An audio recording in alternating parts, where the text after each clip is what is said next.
Hush, 5 times the world. Almost ended in 1983. Before we start this video, I need you to know something. At some point in 1983, while your parents or grandparents were living their normal lives, going to work, watching TV, having dinner with family, humanity was just seconds away from complete annihilation. I'm not talking about a distant or theoretical threat. I'm talking about millions of nuclear warheads ready to be launched. Defense systems screaming red alert. Men with fingers literally on buttons that could end civilization in 30 minutes. And the scariest part, this didn't happen once. It happened 5 times. 5 distinct moments where a single mistake, a wrong decision, 1 second of hesitation could have turned our planet into a radioactive wasteland. And you never heard about it because governments didn't want you to know how close we came to the end. If you're fascinated by real stories that sound like science fiction, by events that changed the course of history without anyone noticing, then you're on the right channel. Here we uncover the darkest and most disturbing secrets of modern history. So subscribe to the channel, hit the bell so you don't miss any videos, and leave your like because this content took weeks of research to get to you. Now, brace yourself. What you're about to discover in the next few minutes will completely change the way you see the world we live in. To understand why 1983 was the most dangerous year in human history, we need to go back a bit. The Cold War wasn't just a metaphor. It was a tense, paranoid, and absolutely deadly reality that dominated the planet for decades. On one side, the United States and its NATO allies. On the other, the Soviet Union and the Warsaw Pact. And between them, nuclear arsenals capable of destroying Earth dozens of times over. But 1983 was different. It was the boiling point. Ronald Reagan had just called the Soviet Union an evil empire in a televised speech. The Soviets were paranoid, convinced that the Americans were planning a preemptive nuclear strike. The arms race was at its peak. New missiles were being deployed in Europe. The tension was so thick you could feel it in the air. And it was in this cauldron of fear, distrust, and apocalyptic weapons that our story begins. 5 moments. 5 times humanity looked into the abyss. And 5 times when, by sheer luck or because of unknown heroes, we managed to step back. Let's start with the first time, and perhaps the most terrifying. September 26th, 1983. Serpikov 15 bunker on the outskirts of Moscow. Stanislav Petrov, a 44-year-old lieutenant colonel of the Soviet Aerospace Defense Forces, is working his routine shift. He's the duty officer responsible for monitoring the Soviet Union's early warning missile system, the OKO. His function is simple, but terrifying. If the Americans launch nuclear missiles, he'll be the first to know, and he'll have to inform his superiors immediately so the Soviet Union can retaliate before being destroyed. It's just after midnight when the sirens start blaring. Red lights illuminate the control room. The computer is screaming a single alert. Missile detected. 1 intercontinental ballistic missile has been launched from the United States toward the Soviet Union. Petrov feels his heart racing. He checks the systems, confirms the data. The computer insists. Maximum reliability. A missile is coming. But then something strange happens. Just 1 missile. If the Americans were really launching a first strike, wouldn't they send hundreds? Petrov hesitates. He has minutes, maybe seconds, to make a decision. If he reports the attack, the chain of command will be activated. Soviet leaders will have to decide whether to launch a massive retaliation. And if they launch, the Americans will respond. In less than an hour, billions of people will be dead. But what if it's a mistake? What if the system is malfunctioning? Petrov's hands are shaking. The alarms are deafening. His subordinates are looking at him, waiting for orders. The protocol is clear. Report immediately. But something in his gut tells him this doesn't make sense. And then it gets worse. The system now shows 2 missiles, then 3, then 4, then 5. 5 American missiles heading towards Soviet territory. The computer's confidence level remains at maximum. This is Italiano. This is World War III beginning right in front of his eyes.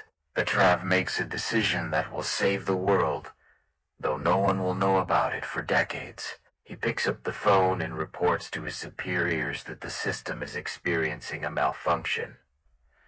He tells them it's a false alarm.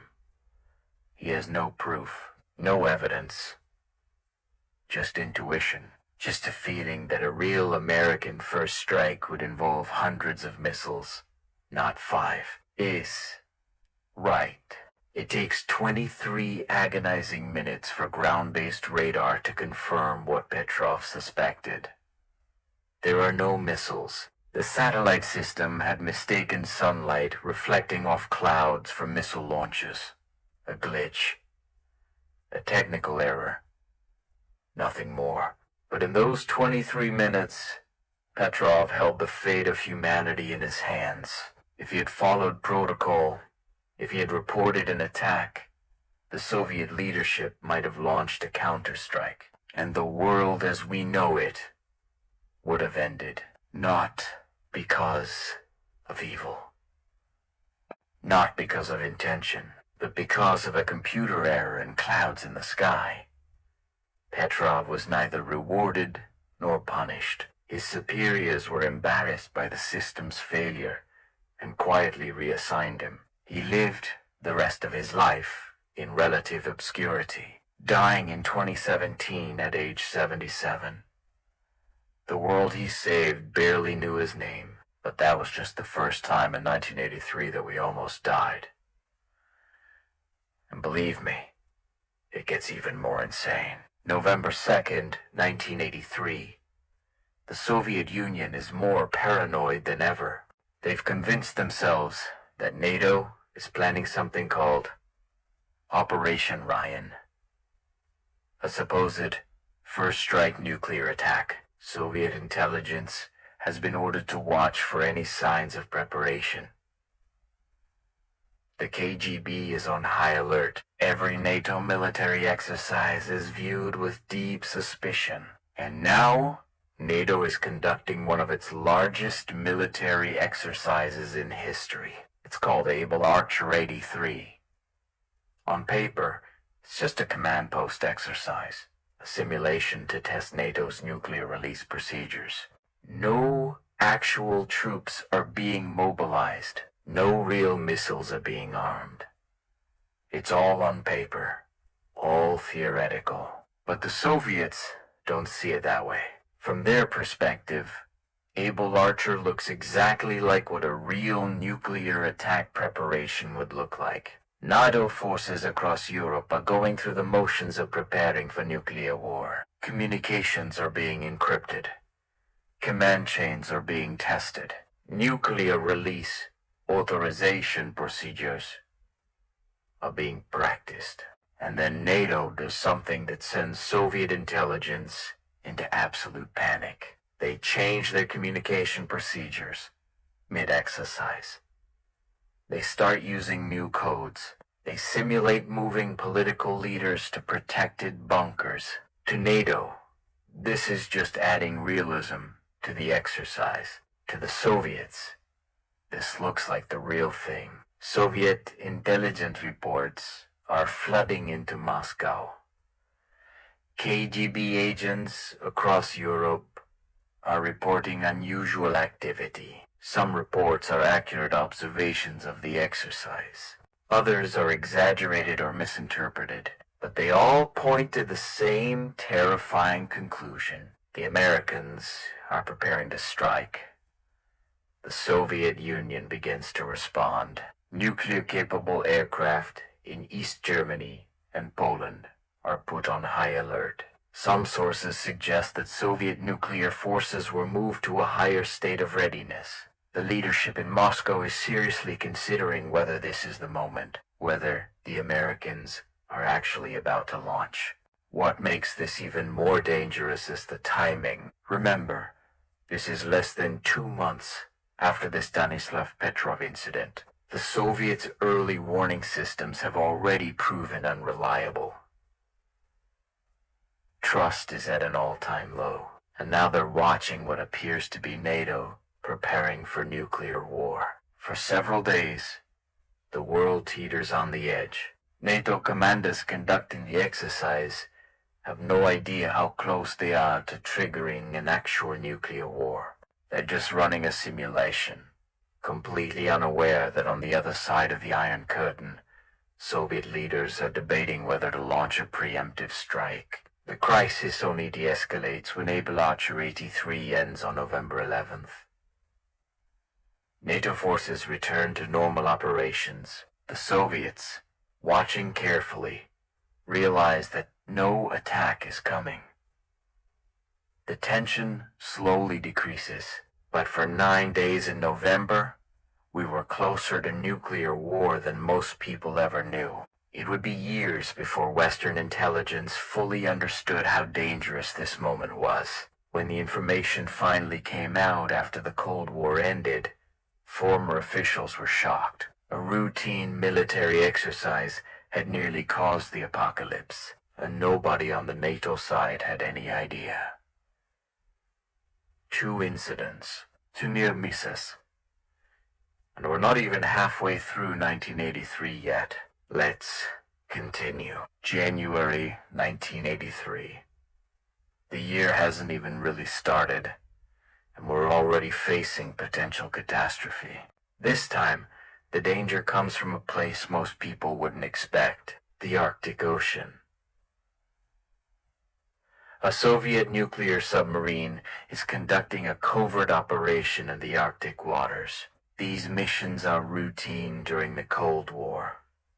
Soviet subs regularly patrol near American waters, just as American subs patrol near Soviet waters. It's a dangerous game of cat and mouse played under the ice with nuclear weapons on board. But this particular patrol goes wrong. The submarine experiences a reactor problem.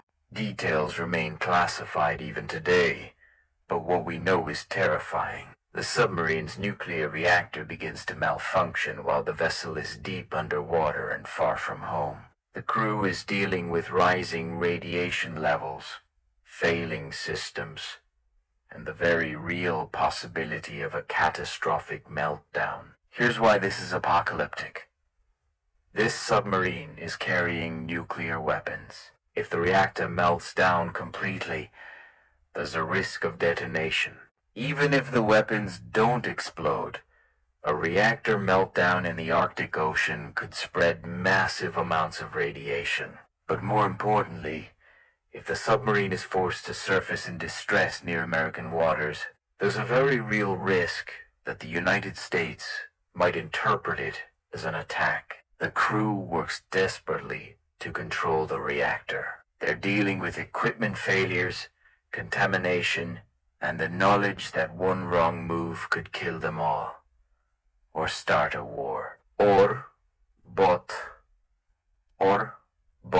Communications with Moscow are difficult at best. The submarine is essentially on its own, trying to prevent a disaster that could have global consequences. Through skill, luck, and sheer determination, the crew manages to stabilize the reactor and limp back to Soviet waters. The incident is classified. The crew is sworn to secrecy. The world never knows how close it came to a nuclear incident that could have triggered a much larger conflict. This incident represents a different kind of danger than the others.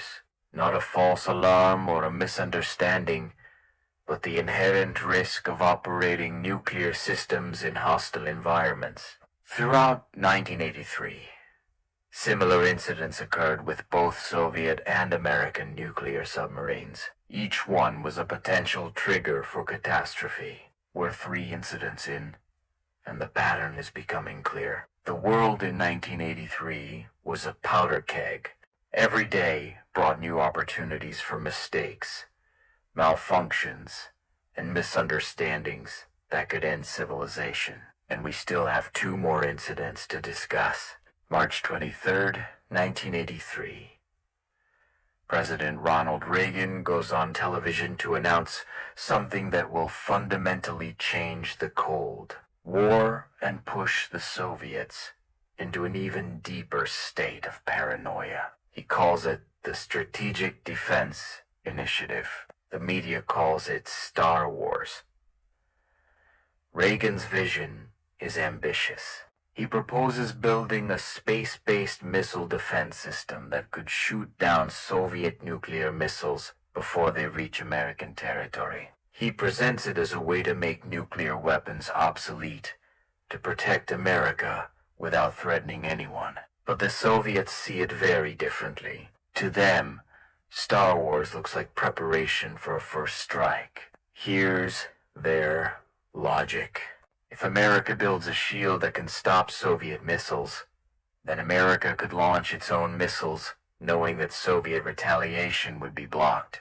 The balance of mutually assured destruction, the thing that has kept the peace by making nuclear war unwinnable, would be broken.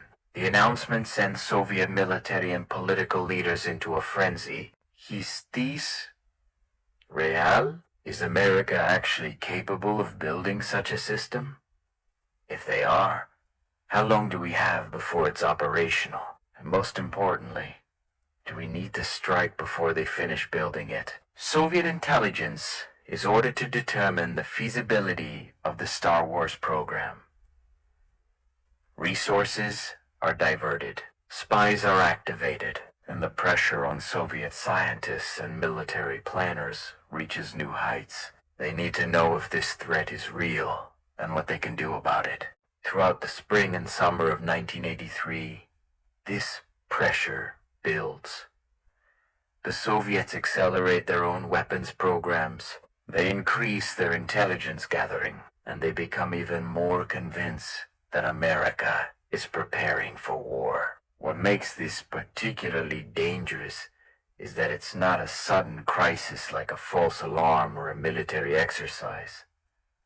It's a slow-burning fuse. Every day that passes, Soviet paranoia grows. Every intelligence report, no matter how routine, is viewed through the lens of this existential threat. And here's the terrifying truth. The Strategic Defense Initiative was mostly theoretical. The technology didn't really exist yet. Many scientists doubted it could ever work as Reagan envisioned, but the Soviets didn't know that. They had to assume it was real. They had to assume America was building an impenetrable shield, and they had to consider whether they needed to act before that shield was complete. This created a window of maximum danger. If the Soviets believed they had a closing window of opportunity, they might decide to strike preemptively, and all because of a program that was more science fiction than reality. The Star Wars announcement didn't cause a single acute crisis like the other incidents we've discussed. Instead, it created a sustained period of heightened danger that lasted months. Every day was a day when Soviet leaders might decide that war was inevitable, and that sooner was better than later. We've reached the 5th and final incident, and this one ties everything together in the most disturbing way. September 1st, 1983. A Korean Airlines flight, KAL 007, is traveling from New York to Seoul with a stopover in Anchorage, Alaska. On board are 269 people, including a sitting U.S. Congressman, Lawrence MacDonald. Due to a navigation error, the plane drifts off course and enters Soviet airspace over the Kamchatka Peninsula, one of the Soviet Union's most sensitive military regions. Soviet air defense detects the aircraft. They see an unidentified plane flying through restricted airspace. Remember the context. This is 1983. The Soviets are convinced that America is planning a first strike. They've been on edge all year. Their early warning systems have been glitching. NATO just conducted a massive nuclear exercise, and now an unidentified aircraft is flying over one of their most secret military installations. Soviet fighters are scrambled. They attempt to make contact with the airliner, but communication fails. KAL 007 doesn't respond to their signals. The Korean pilots have no idea they're off course.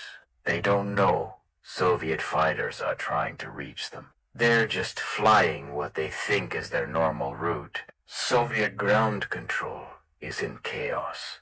Is this a spy plane? Is it a military aircraft? Is it somehow connected to American nuclear preparations? The plane is heading toward another sensitive area. A decision has to be made quickly. The order is given. A Soviet Su-15 fighter fires 2 missiles. They hit Korean Airlines Flight 007. The plane begins to descend. For several minutes, the pilots desperately try to control the aircraft as it loses altitude. But it's hopeless. The plane crashes into the sea near Sakhalin Island. All 269 people on board are killed. When news of the shoot-down reaches the West, outrage explodes, and civilian airliner has been destroyed. Innocent people, including an American congressman, are dead. President Reagan calls it an act of barbarism. The international community is horrified, but here's where it gets even more dangerous. The Soviets initially deny everything. Then they claim the plane was on a spy mission. Then they argue it was a legitimate military action. The story keeps changing, and with each change, tensions escalate. For weeks after the shoot-down, the world is on edge. The Soviet Union and the United States are in a propaganda war. Each side is accusing the other of aggression and lies. Military forces on both sides are on high alert. And remember, this is happening in the same period as the Able Archer exercise. The KAL 007 incident becomes part of the dangerous feedback loop that makes 1983 so deadly. The Soviets shoot down the plane because they're paranoid about American aggression. The shoot-down makes Americans furious and reinforces their view of the Soviets as evil. This makes the Soviets even more paranoid. And round it goes, with nuclear weapons waiting in the background. Some historians believe that the KAL 007 incident, combined with everything else happening in 1983, brought us closer to nuclear war than even the Cuban Missile Crisis. The difference is that in 1962, everyone knew they were in a crisis. Leaders were actively trying to de-escalate. But in 1983, the danger was more insidious. It was death by 1,000 cuts. Each incident adding to the tension. Each misunderstanding feeding the paranoia. So, there you have it. 5 times in 1983 that the world almost ended. Stanislav Petrov and the false alarm. The Able Archer exercise. The Soviet submarine reactor crisis. the Strategic Defense Initiative announcement, and the Cal 007 shoot-down. 5 separate incidents, each one dangerous on its own, but together they created the most dangerous year in human history. A year when computer errors, military exercises, technical malfunctions, ambitious proposals, and tragic accidents combined to push humanity to the very edge of extinction. And here's the thing that should really keep you up at night. We survived 1983, not because of brilliant diplomacy or careful planning. We survived because of luck, because Stanislav Petrov trusted his gut, because Able Archer ended before Soviet paranoia turned into action, because submarine crews managed to control malfunctions, because Soviet leaders, despite all their fear and suspicion, didn't pull the trigger. We're still here today because in those critical moments, individual people made the right choices, often without recognition, often without anyone ever knowing the decision they faced. Heroes whose names most people have never heard, but the weapons that almost ended the world in 1983 are still here. In so many cases, they're even more powerful now. The systems are more automated. The decision times are shorter, and the opportunities for errors, malfunctions, and misunderstandings haven't gone away. 1983 was the year we learned how fragile our existence really is, how close we live to the edge, how much we depend on luck and the wisdom of individuals to keep us from destroying ourselves. So the next time someone tells you that nothing really matters, that history is boring, that the past is irrelevant, remember 1983. Remember that you exist today because of decisions made in moments you never knew about, because of crises that were resolved in secret, because of heroes who saved the world and then went home to dinner without anyone knowing what they'd done. Before we end, I want you to do something. Look around you. Look at your life, your family, your world. All of it exists because we survived 1983. Because in 5 critical moments, we stepped back from the abyss. If you found this story as mind-blowing as I did researching it, do me a favor. Hit that subscribe button. Turn on notifications. Share this video with someone who needs to hear this story. And leave a comment telling me what other dark historical events you want me to cover. There are so many more secrets buried in history. So many more moments when everything hung by a thread. And check out the next video on your screen, where we dive into another disturbing truth that's been hidden from the public. Trust me, you won't believe what you're about to discover. Thanks for watching. And remember, the world you live in is more fragile than you think, but it's also more precious. We came so close to losing everything in 1983. Let's make sure we never get that close again.